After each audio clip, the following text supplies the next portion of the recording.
বন্ধুরা, আমি আজকে রান্না করছি। এই যে আলুগুলো সিদ্ধ করতে দিয়েছি, আলু দিয়ে এই যে পনির দিয়ে তরকারি।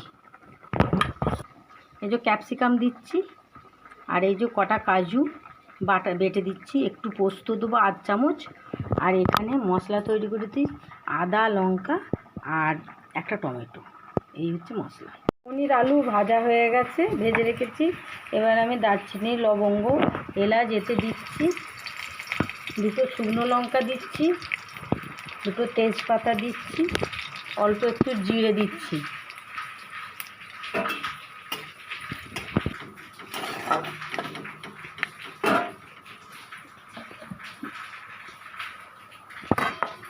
এই আদা লঙ্কা বাটাটা আর এই টমেটো তিনটে একসাথে আছে, এটাকে আমি এবার এতে দিয়ে দিচ্ছি, দিয়ে একটু কষা করব।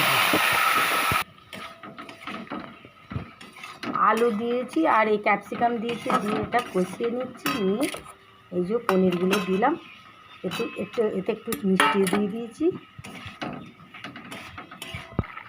এই যে কাজু কিশমিশ বাটা, এই যে এটাকে এবার দিয়ে নামিয়ে নেব, তাহলেই হয়ে যাবে আমাদের